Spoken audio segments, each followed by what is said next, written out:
Hi everyone, welcome back to Dave's Math channel. Today I'm going to talk about a very important topic in math, namely fractals. And I'm sure you guys are familiar with fractals. They're a very popular math topic these days. I think this picture is part of the Mandelbrot set. I'm not sure, but I think you guys are all familiar with the Mandelbrot set. Here's a picture of it. And I actually have another video on the Mandelbrot set, so I'm not going to go into this in detail. But the Mandelbrot set is an example of a fractal, probably the most well-known one. But there's a lot of other fractals, and before I talk about various types of fractals, I'd like to talk about an important concept connected with fractals, namely Hausdorff dimension. And to understand what the Hausdorff dimension of a fractal is, it's good to start with familiar dimensions, just regular dimensions. So if you look at the pictures on the left, these are all line segments. And, we all know that a line segment has dimension 1. Similarly, the middle pictures, this is a square. Square has dimension 2, and a cube has dimension 3. Well, how do we know this other than we learned it in school? Well, I think there's an easy way to get that. I mean, here's how you get the dimension of all three of these things. So you start with a unit length, and if you look at the top pictures on top, um, if you say the length of the side of the line segment's 1, well, notice there's one line segment, and then similar for the square and the cube. That's the length of the side length of the square is 1, there's 1 square. The side length of the cube is 1, there's 1 cube. So 1 to any power is 1. That doesn't really tell us a whole lot. But let's look at the next picture, the next row. So here we have n equals 2. And if you look at the picture in the middle left of the line segment, if you make the unit length half the length of the line segment, so line segment has length 2, then there's 2 pieces, right? So 2 to the first power is 2. And similarly, if you look at the one on the bottom left, you got 3 pieces here. The unit length is 1, and the length of the whole line segment is 3 now. So the number of pieces is 3 to the first power, 3. And it's not hard to see that that's true for any value of n. You're going to get n. If your line segment's n unit lengths, then there's going to be n pieces, n to the first power, n. But that's different for the other pictures. So now let's look at the middle column. And like I said, there's 1 square in the top picture, not too exciting. But then if you make the side length 2, then you see there's 4. There's 4 squares in this picture. That's 2 squared. It's actually why we call it the squared. The second power is squared because square has area that's n squared. So 2 squared is 4, 3 squared is 9, like everybody knows. So that's how we get that dimension 2, which is the power. And same for a cube. So in the top left, in the top right picture, we've got 1 cube, side length 1. In the next picture, we got 8 cubes in this thing. Each has a side length of 2. And in the bottom picture, the side length is 3, and we have 27 cubes, 3 cubed. And that shouldn't be a surprise to any of you guys, because most people learn all this stuff in grade school. But you can kind of use the same idea for fractals. And to start with, I'm going to start with a very simple fractal here. This one is called the Cantor set. This was actually discovered in the 19th century, late 19th century, by a very famous German mathematician named Georg Cantor. And he was a very famous mathematician. He also invented set theory. But here's a particular set he came up with. They didn't have the name fractal yet. It was Mandelbrot who coined the name fractal, I think, in 1980. He wrote a book called The Fractal Geometry of Nature. And of course, he also invented the Mandelbrot set, which is a fractal. But this was 100 years earlier. Cantor came up with this thing called the Cantor set. And it's a very simple construction. You start with a line segment. That's the top picture here. You start with a line segment of unit length 1, and you can see there's 1 piece. And then you do kind of like what we were doing before. I have to tell you how you make the Cantor set first. So what you do is each stage you remove the middle third of each line segment. So that's what's done in the second picture here. You got two pieces of the Cantor set now, and the unit. If you want to make each piece a unit length, then you can see that there's 3 unit lengths, but only 2 pieces. So 3 to the d is equal to 2, and that's just another way of saying d is a base 3 logarithm of 2, which is less than 1. It turns out to be about 0.631. And, like I said, I mean, the Cantor set, I didn't even tell you what that is yet. You keep removing the little middle third of every line segment that's left. You keep doing that infinitum. And this picture just shows the first 5 stages of the Cantor set construction. But it's not too hard to see that if you do this infinitely many times, you're left with a set of measure 0.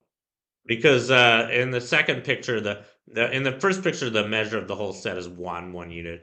In the second picture, it's 2/3. In the third picture, is 2/3 squared, and then 2/3 cubed, 2/3 4, so on. And it's pretty easy to see that in the limit that n goes to infinity, 2/3 to the nth power approaches 0. So the Cantor set's a set of measures 0, but it's actually got infinitely many points in it, not just infinitely many, but it has the size, the cardinality of the Cantor set is the same as the cardinality of a line segment. It's called C in set theory, which is bigger than the smallest infinite cardinal number, which is called aleph null. That's sort of the cardinality of the integers or the natural numbers. I mean, that could be a whole nother video, different sizes of infinity, but that's not really the scope of what I'm talking about today. But the Cantor set's, like I said, the limit of this set, and it's got infinitely many points in it, but its measure is 0. But they're not, that's the wrong way to measure how big it is. You don't measure its length, you measure its Hausdorff dimension, which, using the same definition I used on the previous slide for a line segment, a square, a cube, turns out to be base 3 logarithm of 2, or about 0.631. So its Hausdorff dimension, and this is a key feature of fractals. Most fractals do not have integer dimension. And that may surprise a lot of you. I mean, I think most of us grow up when we learn about dimensions, we just assume that they're always integers. Well, they're not. Fractals in general have dimensions, at least Hausdorff dimensions, that are usually not an integer. They could actually be an arbitrary real number, in this case, about 0.631. But there's actually another type of dimension. There's actually 2 types of dimensions of fractals. The Hausdorff dimension is what I just described, but then there's also what's called the topological dimension. And since the Cantor set is just a collection of points, point has dimension 0. So any collection of points is also going to have dimension 0. That's the topological dimension. So the topological dimension of the Cantor set is 0. But it turns out that for every fractal, its Hausdorff dimension is always at least as great as its topological dimension. For ordinary things like line segments, squares, and cubes, they're both equal. I mean, the topological dimension of a line segment is 1, square is 2, and cube is 3. But for other fractals, they don't have to be equal. In particular, for the Cantor set, its Hausdorff dimension is bigger than its topological dimension. And here's another example of a very important fractal. This one's called the Sierpinski triangle. Some people call it the Sierpinski gasket. I prefer the name Sierpinski triangle. And it's a pretty beautiful set. And you can construct it kind of like you construct the Cantor set. As a matter of fact, you can kind of think of the Sierpinski triangle as a 2-dimensional analog of the Cantor set. Because you're kind of doing the same thing, but in 2 dimensions. You start with a solid equilateral triangle shown in the top left. So it has a particular area based on its side length. I think it's square root of 3/4, but that's not really important. But then what you do is you remove an upside down equilateral triangle shown in white in the second picture from the middle. You just take the midpoints of every edge, you connect them, and you form the equilateral triangle formed by those 3 vertices, and you remove that triangle from the set you started with. And you keep going like that. In the third picture, you do the same thing for each remaining black equilateral triangle, and you keep going like that. This picture shows the first 4 stages. Yeah, but you can do this ad infinitum, and just like for the calendar set, you're going to end up with a set of measure 0. It's going to have 0 area, and its topological dimension will be 1. Here's a picture of the whole Sierpinski triangle again. So its topological dimension is 1 because you can just think of it as being constructed from a bunch of line segments. But it's you can calculate its Hausdorff dimension in the same way as you did for the Cantor set, and it turns out to be the base 2 logarithm of 3, which is bigger than 1. It's about 1.585. That's not very hard to prove. Yeah. So anyway, that's the Hausdorff dimension of the Sierpinski triangle. There's another really interesting thing about the Sierpinski triangle. It has a lot of really fascinating properties. This picture here is actually the numbers in this picture are binomial coefficients, and this triangle is known as Pascal's triangle. I'm sure most of you are familiar with this. It's widely used in statistics. So are binomial coefficients. But what you probably didn't know about the Pascal's triangle is that this is if the black nut the hexagon, you can drive it into hexagons. That's one way you can show what it is. And look at the numbers in the black hexagons. They're all even. And actually, all the even ones, all the even numbers in this picture are shown in black. All the odd numbers are shown in white. And notice what this thing looks like. It looks like a Sierpinski triangle, doesn't it? The white hexagons are basically, I think they're the third stage, or maybe the second stage in the construction of Pascal's triangle. It's just that you have hexagons with numbers in them instead of equilateral triangles. But it basically looks the same. And if you did this, if you went infinitely far down, you'd find that the odd numbers do form a Sierpinski triangle on the limit in which you have infinitely many binomial coefficients, an infinitely large version of Pascal's triangle.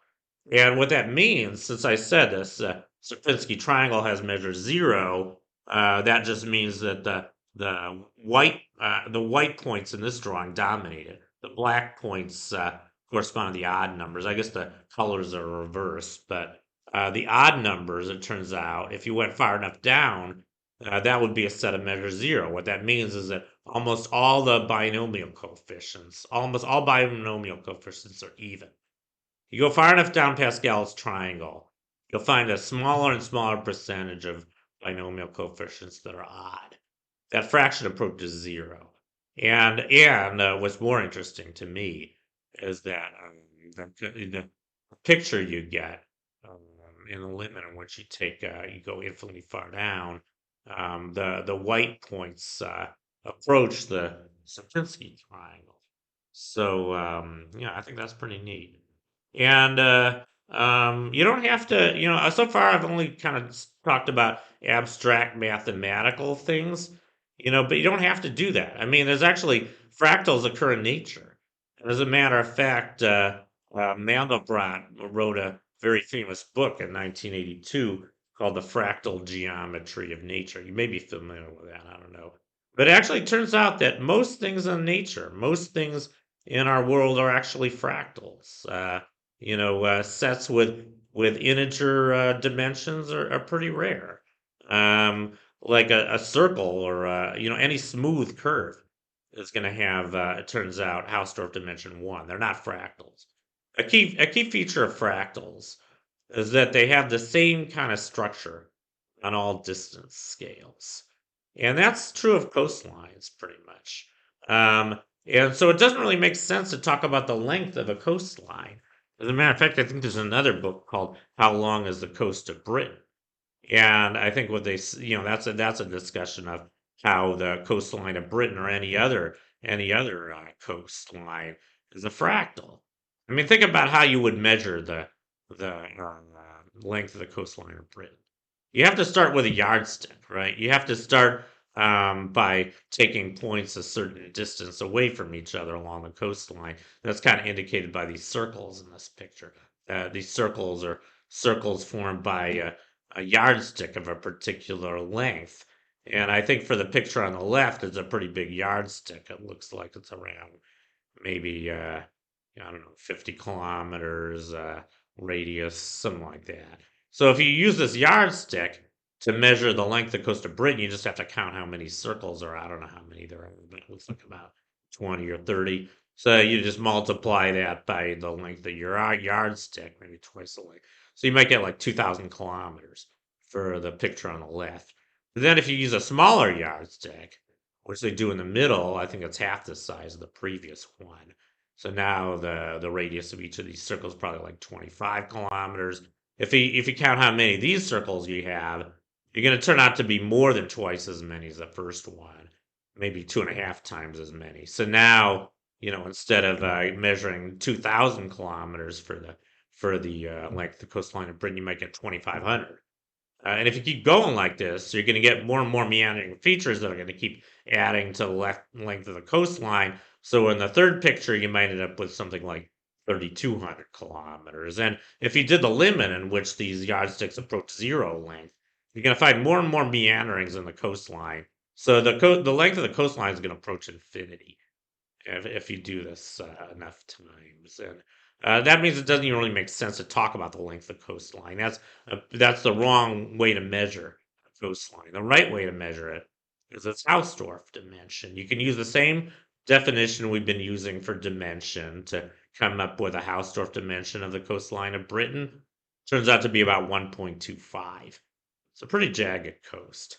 And of course, the topological dimension is 1. That's why it's called a coastline. But its Hausdorff dimension is bigger. It's about 1.25. And not all regions, not all coastlines have the same Hausdorff dimension, it turns out. Depends on how rocky they are, I guess. And I think England has a pretty rocky coastline, so it has a pretty high Hausdorff dimension for a coastline, 1.25. I think, like, I know South Africa, it's only 1.02. That has a very smooth coastline. And but it is a fractal, and it does have a Hausdorff dimension that's not 1. So that's one practical application. And then another one, I made a video on this a few months ago. This is a picture of the logistic map. Um, and this is bifurcation. I'm not going to go into that because I do a detail in my video on the logistic map. But you can actually, it makes sense to talk about the Hausdorff dimension of this picture, the bifurcation. And it turns out if you do that, you're going to get a value of about 0.538. This is kind of like the Cantor set. And I think what they're referring to here is like slices, vertical slices of this picture. I mean, bifurcation. So you start with 1 point at r equals 3. We'll actually have one value for r less than or equal to 3, but then you get splitting. So now you're going to get two values between 3 and 3.45, approximately 4 and 8. And you're going to get, you keep getting period doubling, and then you end up in the chaotic region. And, I guess you have to take a slice of something in the chaotic region, and that kind of looks like a Cantor set. And it's even sparser than a Cantor set, because the Cantor set had Hausdorff dimension 0.631. This is a little smaller. It's 0.538. So that's another example of a fractal. And here's another example. This is called a Lorentz attractor. A Lorentz attractor. There was a famous mathematician, I guess, in the mid 20th century named Lorentz. Not to be confused with Lorentz, who came up with the Lorentz transformation, which is used in special relativity. He lived, I guess, around the turn of the 20th century. But this guy lived a lot later, and he studied something different. He studied chaos and fractals, and he came up with this This is this turns out to be a fractal too, and you can compute its Hausdorff dimension as well. It turns out to be about 2.07. This kind of curvy thing, and shown in this picture, is actually 3-dimensional.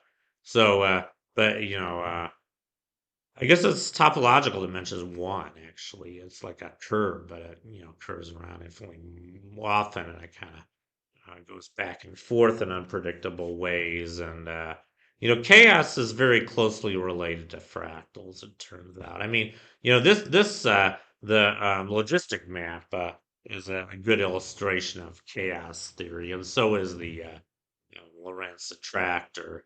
And actually, Lorentz came up with this in trying to model the weather. And it turns out the weather, that's another practical real world application of chaos and fractals. And what Lorenz, another thing Lorenz discovered when he was just studying the weather was the butterfly effect. And that's a key feature of chaotic systems. I mean, before him, I think there were a lot of scientists who thought that we could, with powerful enough computers, we could, predict the weather as far in advance as we wanted. It turns out that's not true, and the reason it's not true is because the weather is chaotic. It undergoes the butterfly effect, um, and actually the butterfly effect, that name came from studying the weather. You probably heard this analogy. I mean, you just have a butterfly flapping its wings, and the idea is that the butterfly wasn't there. The weather would be completely different after a few weeks. Like there might have been a hurricane that was either caused by the butterfly flapping its wings. If it hadn't been there, we wouldn't have the hurricane. Or it could be the other way around. Maybe the butterfly prevented the hurricane. Or some other thing that would be in the weather. Maybe it rained due to the butterfly. And it would have rained if the butterfly wasn't there. So that's kind of the essence of the butterfly effect. And that's what's going on with the weather. That's why we can't predict it more than about a week in advance, even with the most powerful computers we have, because you start with a very, very small difference in initial conditions, and then it just multiplies, and it grows exponentially to the point where after a week it's just completely unpredictable. So anyway, but like I said, this is another example of a fractal. It has Hausdorff dimension about 2.07. And so I'm just gonna conclude this lesson by here's a little table I made of these are all fractals I talked about in this video, and on the right side I have their Hausdorff dimension. And I didn't really talk about the Mandelbrot set.